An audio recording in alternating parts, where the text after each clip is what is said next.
आप सभी को नमस्कार। एक बार फिर से आप सभी का तेज सर ज्ञान कोश एप्लीकेशन पर स्वागत है।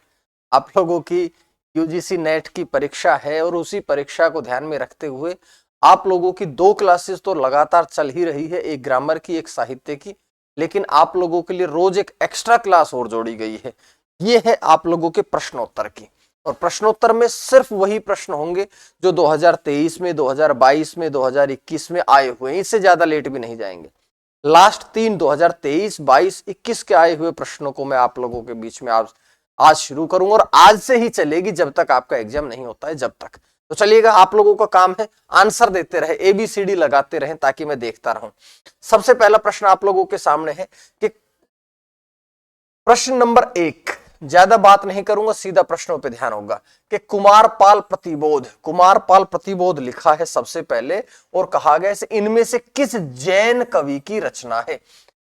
सबसे पहले लिखा कि सर कुमारपाल प्रतिबोध इनमें से किस जैन कवि की रचना है। तो पहले तो यही बता दिया है कि जो भी व्यक्ति होगा वो कैसा होगा भाई, जैन आचार्य होगा, जैन कवि होगा। आप जानते हैं हिंदी साहित्य के पहले कवि कौन थे, सरहपाल, लेकिन जो पहली पुस्तक पाई गई थी श्रावकाचार वह भी आपकी देवसेन की थी। देवसेन भी आपके जैन कवि थे, आपको ध्यान होगा, ठीक है। तो यहां से आंसर है जैनाचार्य मेरुतुंग, सोमभद्र सूरी, हेमचंद्र या शारंगधर। तो यहां आप ध्यान रखेंगे सोमभद्र सूरी जो है इनकी रचना थी कुमारपाल प्रतिबोध, ठीक है। ये ऐसी रचना थी जो आपकी गद्य और पद्यमय दोनों से संबंधित रचना थी, ठीक है। और इस रचना को कुमारपाल प्रतिबोध जो है, इस रचना को संस्कृत और प्राकृत काव्य माना जाता है। संस्कृत और प्राकृत काव्य माना जाता है। ज्यादातर ये जो रचना है ये प्राकृत भाषा में लिखी गई है। किस भाषा में लिखी गई है, प्राकृत भाषा में लिखी गई है। परंतु बीच बीच में इस रचना में संस्कृत के श्लोक का प्रयोग भी किया गया है, ठीक है कि संस्कृत के श्लोक का प्रयोग भी किया गया है, साथ में कुछ इसमें अपभ्रंश भाषा के दोहे भी जोड़े गए हैं। अपभ्रंश के दोहे भी इसमें जोड़े गए हैं। तो ये बात आप लोग समझ लेंगे। मैंने क्या कहा कि सर, हाँ बिल्कुल सही कहा, गद्य पद्य में रचना है। तुलाराम जी सही कह रहे हैं कि चंपू काव्य हो जाता है। तो कहा कि सोमभद्र सूरी की है, संस्कृत और प्राकृत भाषा में ज्यादातर लिखी गई, लेकिन फिर भी उसमें से भी ज्यादा जो है प्रधानता रही है प्राकृत भाषा की। प्राकृत भाषा में भी बीच बीच में संस्कृत और अपभ्रंश के इसमें दोहे जोड़ दिए गए हैं। तो इसमें मूल रूप से प्राकृत, संस्कृत और अपभ्रंश को जोड़ा गया है। उसके बाद में आप लोग समझिएगा, आप लोगों के सामने लिखे जैन आचार्य मेरुतुंग ने लिखी थी प्रबंध चिंतामणि, अगर आपको याद हो तो। इन्होंने एक रचना लिखी थी प्रबंध चिंतामणि, ठीक है कि नहीं, प्रबंध चिंतामणि थी। और एक हेमचंद्र हुए हैं, हेमचंद्र की एक बड़ी विशेष रचना है जिसका नाम है कुमारपाल चरित। ये याद रखिएगा, इंपॉर्टेंट है, बार बार पेपर में आती है। कुमारपाल चरित जो है वो आप लोगों की हेमचंद्र के द्वारा लिखी, और शारंगधर के द्वारा तो आप जानते ही होंगे, शारंगधर पद्धति जो है वो आप लोगों की रचना है। तो मेरे हिसाब से पहला प्रश्न आप लोगों के सामने कंप्लीट हो गया है। यहां से इतना कंप्लीट होने के बाद अगले प्रश्न की तरफ चलते हैं। चलिएगा, सेकंड क्वेश्चन आप लोगों के सामने है। ये थोड़ी सी सही नहीं है ना, टाइपिंग मुझे थोड़ी सी वैसी लग रही है जैसे थोड़ा सा आप लोगों को कम दिख रहा हो। मुझे नहीं पता, आप लोग एक बार बताओ, दिखने में कोई दिक्कत तो नहीं है। अगली बार तो मैं इसका, कल से तो मैं इसका जो है फॉन्ट बदलवा दूंगा, लेकिन आज सही दिख रही है कि नहीं, आज तो एडजस्ट करना पड़ेगा ना आप लोगों को। दूसरा प्रश्न है कि प्रेमचंद घर में के अनुसार सत्य कथन है। देखिएगा, आप जानते हैं प्रेमचंद घर में ये रचना जो लिखी गई है ये आपकी शिवरानी देवी के द्वारा लिखी गई है। और शिवरानी देवी कौन है आपको पता होना चाहिए, ये प्रेमचंद की पत्नी है, ठीक है, प्रेमचंद की पत्नी है शिवरानी देवी, ठीक है। अगर मैं कहूं कब लिखी गई, 1944 की रचना है। मैंने आपको ये बात पढ़ा भी दी थी, क्योंकि नेट का बैच चल रहा है, नेट के बैच में मैं आप लोगों को पढ़ा ही चुका हूं, ठीक है। तो मैंने कहा कि सर शिवरानी देवी जो है प्रेमचंद की पत्नी थी जिन्होंने रचना लिखी। कब लिखी, प्रकाशन वर्ष है 1944। और इसके अनुसार देखिएगा 5 ऑप्शन आप लोगों के दिए, फिर 5 लाइनें लिखी, फिर कहा कि इनमें से सही कौन कौन सी है। प्रेमचंद का जन्म बनारस से 4 मील दूर क्या जीवनपुर गांव में हुआ था? बताओ भाई, ये बात तो सही नहीं लग रही मुझे। मैंने कहा कि शिवरानी देवी पहली बार साहस कहानी चांद में उसमें छपी थी, चांद पत्रिका में छपी थी, बिल्कुल सही बात है। साहस कहानी का प्रकाशन वर्ष 1924 है, बिल्कुल सही बात है। साहस कहानी का प्रकाशन वर्ष जो है, जो कि चांद पत्रिका में छपी थी, 1924 है। फिल्म कंपनी में काम करने के लिए प्रेमचंद 1932 में पहली बार बंबई गए थे। प्रेमचंद की कहानी मोटेराम शास्त्री पर एक शास्त्री महाशय ने केस दायर कर दिया था, जिसके बाद उनको पैसे भी देने पड़े थे। बात सही है। तो अगर ये बातें सही है तो आपका ऑप्शन नंबर डी सही हो जाएगा। अब अगर आप जानते होंगे, यहां पर जो मोटेराम शास्त्री है, इन्होंने महाशय जो है, इन्होंने शास्त्री महाशय ने केस कर दिया था, जिसके ऊपर मुंशी प्रेमचंद को 500 रुपए में जमानत मिली थी। 500 रुपए में जमानत मिली थी। और मुंशी प्रेमचंद के साथ में कौन व्यक्ति थे? कृष्ण बिहारी मिश्र भी थे।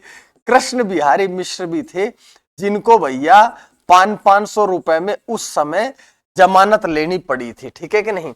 कहा कि 1932 में नहीं गए थे, बंबई तो गए थे, ये बंबई गए थे, मुंशी प्रेमचंद जी बंबई गए थे, लेकिन वो फिल्म में कंपनी में काम करने के लिए मुंशी प्रेमचंद 1932 में नहीं गए, बल्कि 1934 में गए थे। कब गए थे मेरे भैया? 1934 में गए थे। ठीक है, तो ये आप लोगों के सामने है, आप लोगों का प्रश्न। अच्छा प्रश्न है तो ध्यान रखिएगा। ठीक है, आगे चलते हैं। कहा कि जीवनपुर गांव में नहीं हुआ, बल्कि लमही गांव नामक गांव में हुआ था। लमही नामक गांव में, है ना? ये तो यार नॉर्मल सी बात है, आपको पता होगी। भाटिया जी ने सही कहा कि 1934 में गए थे, बिल्कुल सही कहा, बहुत बढ़िया। ठीक है, चलिएगा अब अगले प्रश्न की तरफ चलते हैं। क्वेश्चन नंबर नेक्स्ट क्या कहता है क्वेश्चन? आया हुआ प्रश्न है, कहा कि जो अपने धर्म से हीन पाप ही में गड़े रहते हैं, वो माता पिता के हित की बात को नहीं सुनते, सबसे बैर करते हैं। ऐसे जो पापी जन है, पापी लोग हैं, सो महादेवरानी दक्षिण द्वार से जा नरकों में पड़ते हैं।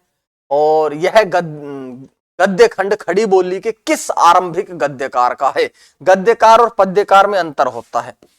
गद्य के अंतर्गत आती है कहानी है, उपन्यास है, संस्मरण है, यात्रा वृतांत है, सब गद्य के अंतर्गत आएंगे। लेकिन जो पद्य होता है उसमें छंदबद्ध रचनाएं जो है वो पद्य में आती है।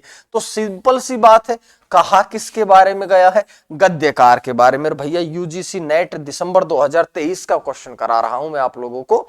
दिसंबर 2023 कथन के प्रश्न आते हैं। मैं बार बार कहता हूं, छोटे 1 लाइन 2 लाइन के कथन जो है वो बड़े इंपॉर्टेंट होते हैं, बार बार बताता हूं ना। तो देखिएगा, इंशाअल्लाह खान नहीं, सदा सुखलाल नियाज, अरे सदल मिश्र, आप लोगों के सामने आ तो गया आंसर, सदल मिश्र के द्वारा लिखा गया। ठीक है, ये आप जानते होंगे, सदल मिश्र, लल्लूलाल सदल मिश्र हुए, ये खड़ी बोली के आरंभिक साहित्यकार है। ठीक है, तो आप जानते होंगे ये खड़ी बोली के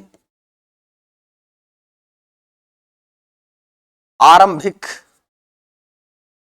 गद्यकार है, और उनकी रचना है नसीकेतो उपख्यान।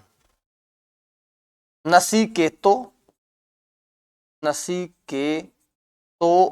उपाख्यान। उपाख्यान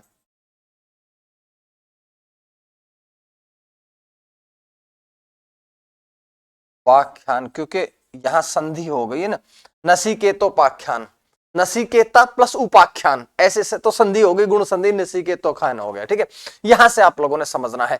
और आप अगर पहले कभी पढ़े हो तो जो ये रचना है नसीकेतोपाख्यान, इसका एक नाम चंद्रावती भी है, इसका एक अलग नाम भी है, जो नाम क्या है मेरे भैया?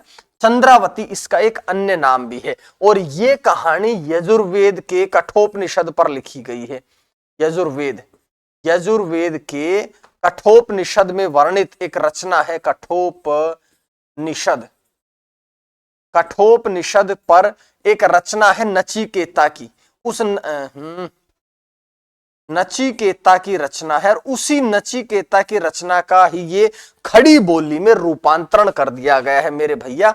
खड़ी बोली, सदल मिश्र लल्लूलाल किस बोली के थे, लिखा हुआ है, खड़ी बोली में रूपांतरण इन्होंने यहां से कर दिया है। ठीक है कि नहीं, ये बात आप लोगों ने यहां से समझनी पड़ेगी। सारी बातें हैं खड़ी बोली में। सबसे पहले नामकरण करने वाले लल्लूलाल, उसके बाद में सदल मिश्र दूसरे व्यक्ति। ठीक है, अच्छा एक बात बताओ, आप लोग सारे जुड़े हुए हैं, खड़ी बोली का केंद्रीय क्षेत्र कौन सा है? खड़ी बोली, ये लिखा है खड़ी बोली का, तो मैं आपसे कहता हूं खड़ी बोली का केंद्रीय क्षेत्र कौन सा है? भाई अगर आप लोगों से पूछा जाए ब्रजभाषा, मथुरा, आगरा मूल क्षेत्र है, ठीक है कि नहीं? ऐसे आप लोगों से कह दिया जाए अवधी का अयोध्या मूल क्षेत्र है। ऐसे ही कहा कि खड़ी बोली का मुख्य केंद्र कौन सा है? मेरठ। खड़ी बोली का कौन सा है मेरे भैया? मेरठ। तो तुम जानते ही होंगे, मेरठ तो तुम जानते ही होंगे सारे के सारे। बहुत बढ़िया संगीता जी, बहुत बढ़िया। चलो आगे बढ़ते हैं। क्वेश्चन नंबर 4 आप लोगों के बीच में आ गया है। क्या कहते हैं 4 नंबर क्वेश्चन? कहा कि सर शेखर एक जीवनी, आप लोगों को पढ़ा चुका हूं शेखर एक जीवनी।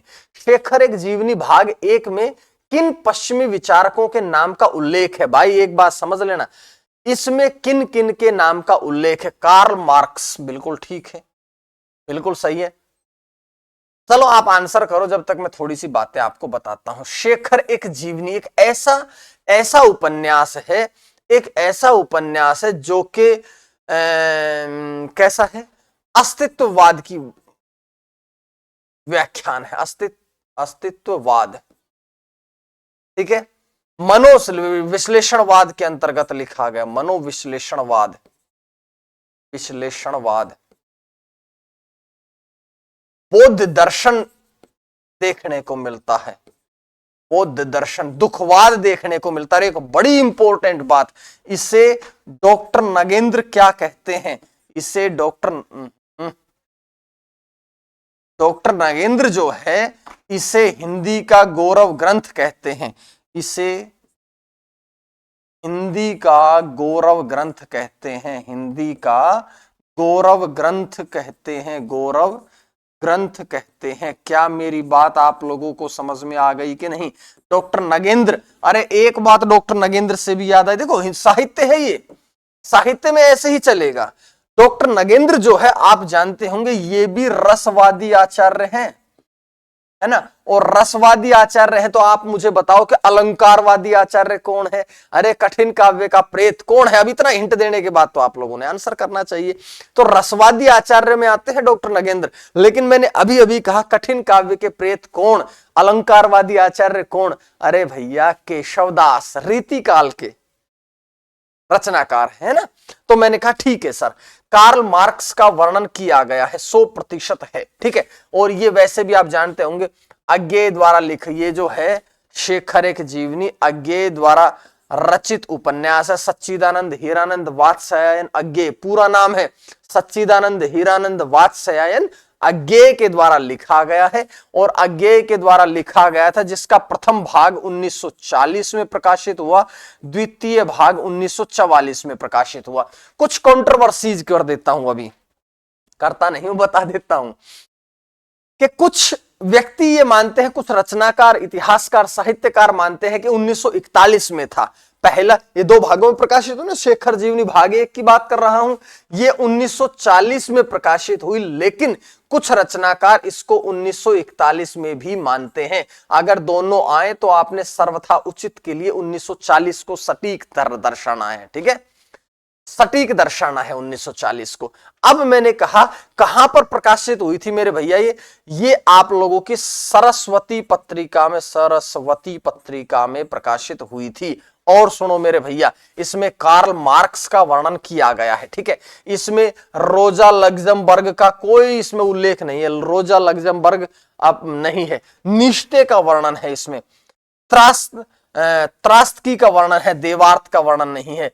ACD, ACD, ACD ऑप्शन आप लोगों के सामने आ गया है। रीतिकाल के, बिल्कुल सही है, बिल्कुल सही है संगीता जी, बहुत बढ़िया, शाबाश। बढ़ते चलो बढ़ते चलो बढ़ते चलो। थोड़ी सी मेरी ये बात बता दो कि क्या क्वेश्चन आंसर की क्लास में आपको थोड़ा बहुत जरा मरा सा आनंद आ रहा है कि नहीं? ठीक है, मैं तो आप लोगों के सामने चलता ही रहूंगा। देखो, और इसका पीडीएफ सुनिएगा, ये जो क्लास पढ़ा रहा हूं इस क्लास का पूरा पीडीएफ आप लोगों को एप्लीकेशन में अपलोड कर दूंगा, जो कि पूरा रहेगा फ्री। हालांकि ये सारी क्लासेस जो जितनी मैं प्रैक्टिस क्लासेस लूंगा वो सारी की सारी प्रैक्टिस क्लासेस भी आपको एप्लीकेशन में फ्री में देखने को मिलेगी, चाहे एक एडमिशन ले रखा हो या एडमिशन ना ले रखा हो, फ्री मिलेंगी। ठीक है, चलिए आगे बढ़ता हूं मैं। मजदूरी और प्रेम, निबंध भाव मिले रघुराई, किसके गुरु नानक का किसके गुरु नानक का कथन मोले में प्रयुक्त हुआ है? मोले संदर्भ में प्रयुक्त हुआ है। मोले नहीं है यार, ये तो भोले होना चाहिए मेरे हिसाब से।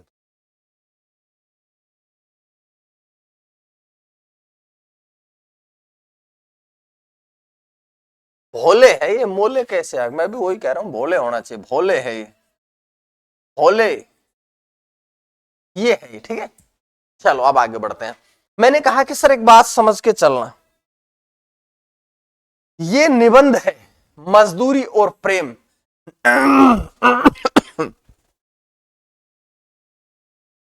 ये एक निबंध है, पहली बात तो समझें क्या है ये आप लोगों का है एक निबंध, और ये निबंध किसके द्वारा लिखा गया है? सरदार पूर्ण सिंह द्वारा रचित है। पूर्ण सिंह, सरदार पूर्ण सिंह द्वारा ये निबंध आपका रचित है, और इसमें भोले शब्द जो है ये किसान के लिए प्रयोग किया गया है। ठीक है, भोले शब्द का किसान के लिए प्रयोग किया गया है। ठीक है, ये बात है आप लोगों। चलो आगे बढ़ते, फटाफट से आगे बढ़ते हैं। आज ही पढ़ाया था शायद इलियट का, तो ये इलियट देख करके मेरे याद आया, आज ही की क्लास में पढ़ाया था। टीएस इलियट अमेरिका में जन्म हुआ। अमेरिका में जन्म होने के बाद में 26 वर्ष की आयु में थे तो वो चले गए थे इंग्लैंड में। इंग्लैंड में जाकर के वहां की नागरिकता ले ली थी इन्होंने। 1911 से 1914 के बीच में इन्होंने संस्कृत और प्राकृत भाषा का अध्ययन किया। ये सारी बातें मैं बता चुका हूं आप लोगों को इलियट के बारे में, लेकिन इसका आंसर इलियट हो ये तो जरूरी नहीं है। ये तो इलियट दिखा, नजर पड़ी तो मैंने बताया। कोलरिज में कल पढ़ा चुका हूं, तो इनको छोड़िए। कल्पना मन की कोई रहस्यपूर्ण क्रिया नहीं है, वह मन की अन्य क्रियाओं के समान ही होती है। यह कथन किस पाश्चात्य चिंतक का है? तो यह जो है आई.ए. रिचर्ड्स, ठीक है, इनके अनुसार ये आता है। ये बात आप लोगों ने समझना है।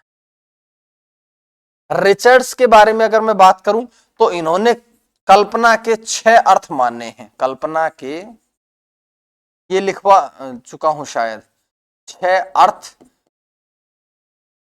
मान्य है, या इनके अनुसार कल्पना के 6 अर्थ है। ठीक है कि नहीं? और इन्होंने क्या कहा, एक बात तो इन्होंने बहुत कही है। चलो छोड़ो इसको, आगे बढ़ते हैं। राम की शक्ति पूजा, वाह, राम की शक्ति पूजा आप लोगों ने सुनी होगी, है ना? इसी पे बात कर रहे हैं। सूर्यकांत त्रिपाठी निराला की रचना है। सूर्यकांत त्रिपाठी निराला की रचना है। जब भगवान राम रावण से युद्ध करने जाते हैं तो सारी दैवीय शक्तियां जो है भगवान राम को अपने विरुद्ध खड़ी हुई नजर आती है। भगवान राम को सारी दैवीय शक्तियां अपने विरुद्ध, सामने वाले रावण के साथ मिलकर के उसके विरुद्ध खड़ी नजर आती है। तब आप जानते होंगे जामवंत उनसे कहता है भगवान राम से कि हे प्रभु, शक्ति का जवाब शक्ति से दीजिए। कि उन्होंने अगर उपासना करके, उन्होंने अगर तपस्या करके देवी शक्ति को अपने वश में कर रखा है या अपनी साइड में कर रखा है, तो आप भी तपस्या करिए, आप भी तप करिए। 8 दिन की तप करते हैं। तो वही सब कहानियां है राम की शक्ति पूजा। ये आपके किसने लिखी हुई है? ये आपके निराला की रचना। निराला जो थे वो भी छायावाद के कवि थे, या ऐसा कहिएगा छायावादी कवि थे। ठीक है कि नहीं? छायावादी आपके कवि थे निराला जी। ठीक है, इनके बारे में लिखते हैं, आगे चलिएगा।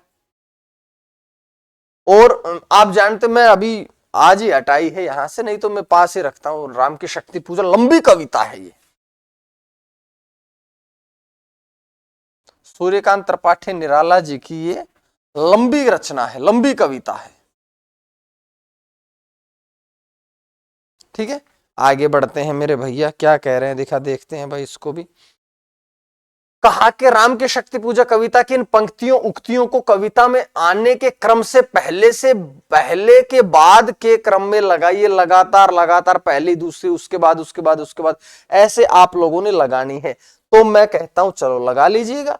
शक्ति की करो मौलिक कल्पना है, अमानिशा उगलता गगन धन अंधकार, केवल जलती मशाल अन्याय जिधर है उधर शक्ति, नयनों का हो गोपन प्रिय संभाषण। क्या कहा है, सबसे पहले है अमानिशा उगलता गगन धन अंधकार, गगन घन अंधकार, केवल जलती मशाल, नयनों का नयनों से गोपन प्रिय संभाषण, अन्याय जिधर है उधर शक्ति, शक्ति की करो मौलिक कल्पना। ऑप्शन नंबर मेरे हिसाब से तो डी आना चाहिए, क्योंकि ई नयनों से नयनों का नहीं आ सकता, सी केवल जलती मशाल नहीं आ सकता है। ठीक है, सी मेरे हिसाब से ऑप्शन डी सही है। ठीक है, और यही वही सब बातें जो मैंने आप लोगों को अभी अभी बताई है। चलिएगा बात करते हैं। एक कहानी यह भी के अनुसार सत्य है, कहानी यह, एक कहानी यह भी, इसके अनुसार सच बात बतानी है। कौन सी बात सत्य है? एक कहानी यह भी, एक कहानी यह भी, बताओ जरा। वेलची की घटना के मन्नू जी को महाभोज उपन्यास लिखने के लिए प्रेरित किया। आपका बंटी कड़ियों में ही लिखा गया और कड़ियों में ही धर्मगुरु में छपता रहा। 1 इंच मुस्कान मूलतः राजेंद्र यादव द्वारा लिखित उपन्यास था।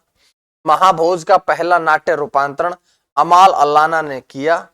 अक्षर प्रकाशन ने राजेंद्र यादव के संपादन में हंस का पहला अंक अगस्त 1986 में प्रकाशित हुआ। तो यहां से आप देखिएगा, सबसे पहली वेलची घटना के मन्नू जी को महाभोज उपन्यास लिखने के लिए प्रेरित किया, ये बात सत्य है।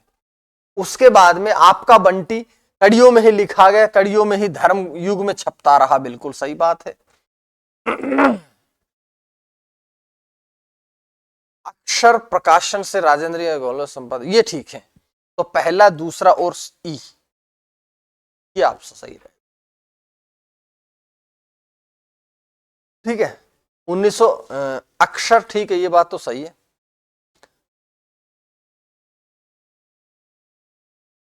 चलिएगा आगे बढ़ते हैं।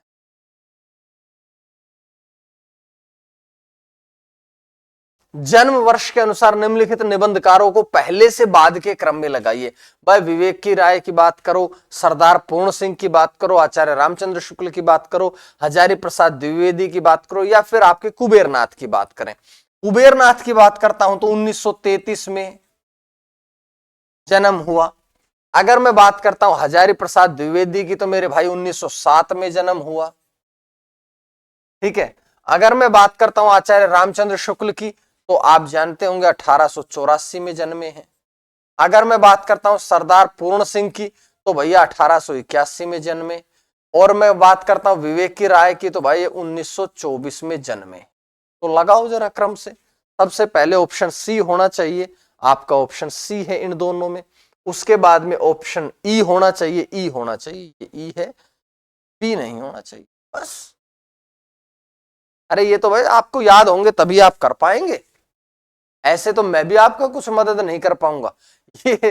ये जिन जिन को याद है, संगीता जी, तुलाराम जी, जिन जिन को याद है ये वही कर पाएंगे, मेरी बात को ध्यान रखेंगे। ठीक है, आकाश भारती भाई, जो जिन जिन को याद है सिर्फ वही कर पाएंगे, बस ये बात ध्यान रखें। ठीक है, चलो आगे बढ़ते हैं। यूजीसी नेट के प्रश्नों का सबसे बढ़िया यही है कि आप तुक्के नहीं मार सकते। आप ये नहीं है कि तुक्का मार दिया, तुक्का कैसे मार दोगे भाई? नेट की परीक्षा कोई आसान है क्या? तुक्के नहीं चलेंगे, बिल्कुल भी भूल जाओ। अंजो दीदी नाटक का मंच रंगभूमि द्वारा लक्ष्मी टॉकीज इलाहाबाद के हॉल में 22 जनवरी 1956 को हुआ। ठीक है, इस नाटक के प्रस्तुति के निर्देशक थे कमलेश्वर, सतीश चंद्र श्रीवास्तव, सत्येंद्र शरत या श्री राज जोशी। तो भाई पहली तो मेरी बात समझो, पहली तो मेरी बात समझो, ये टोकी लिखा है, टोकीज करना चाहिए पूरा।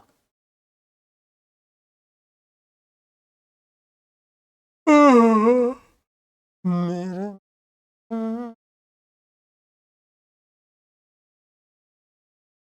चलिए बताइए किसने लिखा है, पहले तो ये बात समझो। ये लिखा है उपेंद्र नाथ अश्क के द्वारा, उपेंद्र नाथ अश्क के द्वारा ये लिखा गया है। ठीक है, अश्क के द्वारा लिखा गया है, पहली बात।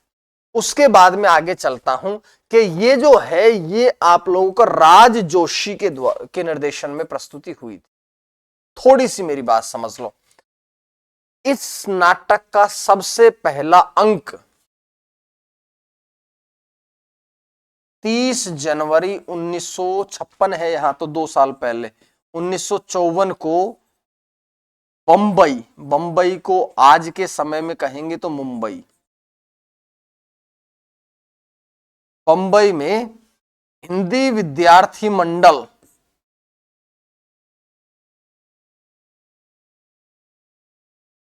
हिंदी विद्यार्थी मंडल,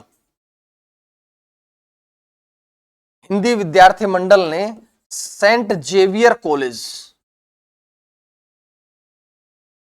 सेंट जेवियर कॉलेज में अभिनीत किया गया, अभिनीत किया गया मतलब अभिनय किया गया। सबसे पहले ये एक अंक, लेकिन पूरा नहीं बताया, पूरा तो आपके सामने आ गया है, एक अंक इसका यहां पर प्रकाशित किया जिसके, और ये जब किया गया था 30, देखो ये समय अलग दिया गया है और ये जो अलग समय दिया है, ये आपका जो समय है ये सत्येंद्र नाथ शरत थे। इस समय में 30 जनवरी 1954 को जब एक अंक का अभिनय किया गया था तो उसके निर्देशक थे सत्येंद्र शरत। ठीक है, लेकिन मैंने कहा कि पूरे अंक का देखो पूरा लिखा है, 22 जनवरी 1956 को जब हुआ तो उसके थे श्री राज जोशी। ये बात आपने समझनी पड़ेगी। ठीक है, इलाहाबाद जिसे आज आप प्रयागराज कहते हैं, प्रयागराज। ठीक है ना, तो मेरे हिसाब से आप लोगों को यहां से भी जानकारियां मिली। आगे चलते हैं, चलो बढ़ो आगे।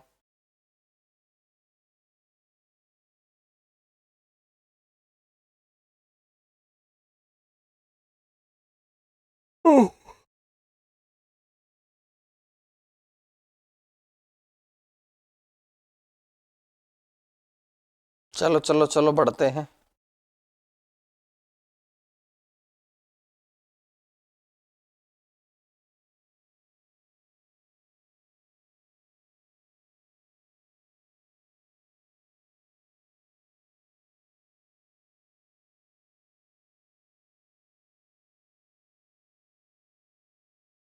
चलो हटाओ, हटाओ। हाँ देखिएगा क्या क्या, those that I completed will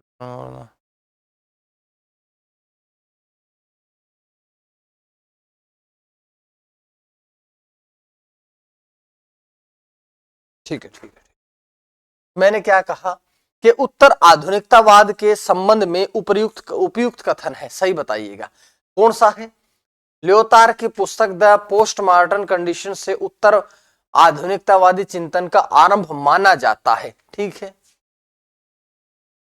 कहा कि 19वीं शताब्दी को उत्तर आधुनिकता का समय माना जाता है, नहीं। फ्रेडरिक जेम्सन ने उत्तर आधुनिकता को पूंजीवाद के विकास की खास अवस्था कहा है, बिल्कुल सही कहा है। टी.एस. इलियट की कृति द वेस्टलैंड उत्तर आधुनिकतावाद का साहित्यिक उदाहरण है, साहित्य नहीं। उत्तर आधुनिकतावादी विचारकों ने लेखक की मृत्यु और विचारधारा के अंत की घोषणाएं की हैं, बिल्कुल सही है। तो ए सी ई सही है, ए सही है, सी सही है, ई सही है, ए सी ई, ए सी, ए सी ई, ये लो ऑप्शन डी हो गया। आगे चलिएगा, कहा है कि सर उर्वशी के स्त्री पात्र है, उर्वशी जो रचना है इसके स्त्री पात्र, उर्वशी इंपोर्टेंट रचना रामधारी सिंह दिनकर द्वारा लिखी गई, ठीक है। और आप जानते होंगे ये एक गीति नाट्य है, गीति नाट्य जिसे गाया भी जा सके, ठीक है कि नहीं। दिनकर जी इसे एक नाम देते थे कामाध्याम, क्या देते थे, वो एक नाम देते थे कामाध्याम, ठीक है कि नहीं। और प्रकाशन वर्ष है इसका 1961 में। उर्वशी के पात्र कौन कौन है ये कहा गया है, तो देखिएगा सहजन्या बिल्कुल है, सुनंदा नहीं, वह सुनंदा भी नहीं है, स्वाति भी नहीं है, निपुणिका भी है, चित्ररेखा भी है। तो आप समझ लो ADE नहीं, ADE, ठीक है कि नहीं, ये लो। और अब बहुत सारे पात्र हैं इसमें तो पात्रों की लाइन लगी पड़ी है। जैसे मैं आप लोगों को कहता हूं, उर्वशी तो मेन रूप से इसकी नायिका है, उर्वशी तो मेन रूप से इसकी नायिक है। अरे पुरुरवा भी है, महर्षि च्यवन भी है, ठीक है, कंचुकी भी है इसमें, सभासद भी है इसमें मेरे भैया, सभासद भी है, प्रतिहारी भी है बहुत सारे, एक आयु भी है। आयु कौन है, जो उर्वशी है ये, और पुररवा का पुत्र है आयु, वो भी। और बहुत सारे पात्र है, विश्वमना है, महामना है, बहुत सारे पात्र हैं। तो पात्रों पे ज्यादा चर्चा नहीं करूंगा क्योंकि क्वेश्चन आंसर है, अभी सीधा सा देख लो। प्रश्न है, शायद ये आपको दिखाई नहीं दे रहा होगा, मैं तो हटा देता हूं मुझे, क्योंकि मुझे ही नहीं दिख रहा कि टाइपिंग में फोंट अलग लगा दिया। तो अब की बार मैं कोशिश करूंगा कि फोंट जो है, दिनकर को, संगीता सही कह रही है, दिनकर को पुरस्कार भी मिला था, सही बात है बिल्कुल। तो मैं आप लोगों से ये कहता हूं कि भाई इसको हटा देता हूं, क्योंकि ये थोड़ा सा मुझे भी साफ नहीं दिख रहा, आप लोगों को भी नहीं दिख रहा होगा।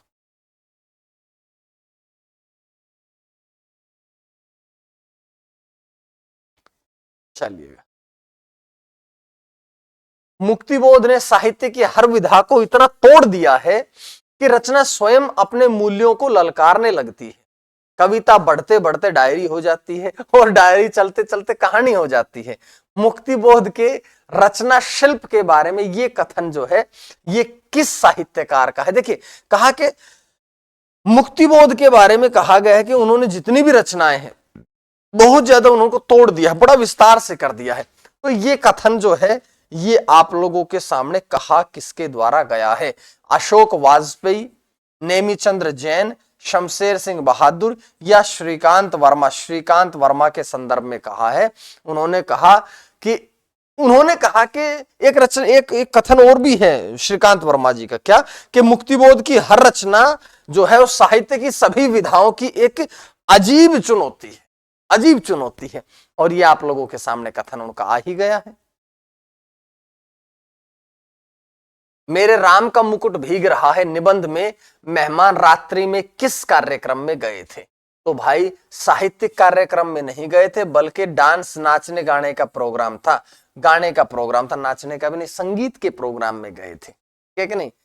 ये बात आप लोगों को, किसने लिखा है मेरे राम का मुकुट भीग रहा है, ये निबंध लिखा है विद्यानिवास मिश्र, विद्यानिवास मिश्र के द्वारा लिखा गया है, ठीक है कि नहीं। चलिए, कालानुक्रम के आधार पर बताइए फटाफट से। कालक्रम के अनुसार निम्नलिखित पाश्चात्य काव्य शास्त्रियों को पहले से बाद में T.M. इलियट, अरे भैया ये तो मैंने पढ़ाया था, आज ये 1880 में हुआ था जन्म इनका, 1888 में, 1965 तक जीवित रहे थे, आज ही पढ़ाया था। ड्राइडन के बारे में बात कर लेते हैं, 1631 में जन्म हुआ था, 1700 तक जीवित रहे थे। I.A. रिचर्ड्स 1893 में जन्म हुआ और 1979 में निधन हुआ। आगे कहा गया विलियम वर्ड्सवर्थ पढ़ा चुका हूं, 1700 से लेकर के 1850 तक, कई बार बता देते हैं तो 1700 करके रखना।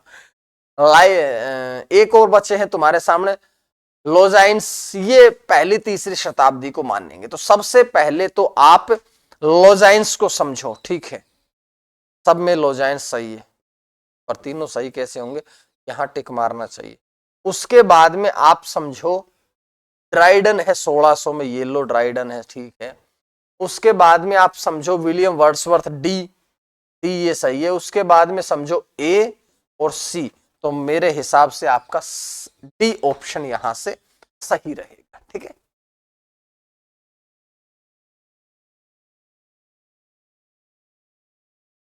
चलिए, कहा कि कहन श्याम संदेश एक मैं तुम पे आयो, कहन समय संकेत कहूं अवसर नहीं पायो, कि अवसर नहीं मिला, एक संदेश कहने तो आया हूं।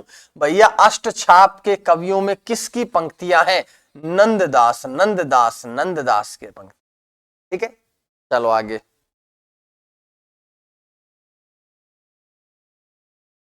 असाध्य वीणा कविता में आई निम्न पंक्तियों संवादों को कविता में आने के आधार पर पहले के बाद, पहले से बाद के आधार पर लिखो। भाई ऐसी लाइनें भी आएंगी आप लोगों के सामने, ठीक है। चलो भाई, कहा है किंतु मैं ही तो तेरी गोद में बैठा मोद भरा बालक हूं, श्रेय नहीं कुछ मेरा, मैं तो डूब गया था स्वयं भू में राजन, पर मैं तो कलावंत हूं, नहीं शिष्य साधक हूं, ये सबसे पहले लाइन रहेगी। राजन मैं तो कलावंत हूं, नहीं शिष्य साधक हूं, किंतु मैं ही तो तेरी गोद में बैठा मोद भरा बालक हूं, दूसरे नंबर पे आएगी, ये पहले नंबर पे, दूसरे नंबर पे। हाँ मुझे स्मरण है, गड़बड़ कर दी भाई, ठीक तो है, ये पहले नंबर पे है, दूसरे नंबर पे है, हाँ मुझे स्मरण है, ठीक है। बदली कोंद पत्तियों पर वर्षा बूंदों की पटपट, मुझे ओढ़ दे ढक ले जा रहे और शरण्य, श्रेय नहीं कुछ। तो सबसे पहले सी ए ई, सी ए ई, सी ई ना, सी ए ई, ठीक है। तो ये आज के प्रश्न थे कुछ जो आप लोगों के बीच में आ गए हैं। खत्म हो गई, पेज खत्म हो गए इसके, नहीं हुए हो गए, तो 20 क्वेश्चन तो बहुत है। थोड़ा सा आप इन प्रश्नों पे देखेंगे, और आप जानते भी हैं कि आप लोगों को जब तक नेट का पेपर नहीं होता है, हिंदी नेट का, आप लोगों के बीच में रोज ऐसे क्लासेज आएंगी। और ये क्लासेज जो मेरी एप्लीकेशन है हितेश सर ज्ञानकोश, इस पे आप फ्री में देख सकते हैं, कोई चार्ज नहीं देने। यूट्यूब पर भी मैं डाल दूंगा इस वीडियो को, लेकिन अगर आप जुड़ना चाहते हैं तो हमारी एप्लीकेशन है, उस एप्लीकेशन से जुड़ सकते हैं, या स्क्रीन पर मेरे नंबर चल रहे हैं, उन नंबर से भी आप हमसे जुड़ सकते हैं, ठीक है। कोई मेरे हिसाब से दिक्कत परेशानी वाली बात है नहीं, आप देख सकते हैं। थैंक यू वेरी मच, कल मिलता हूं, धन्यवाद।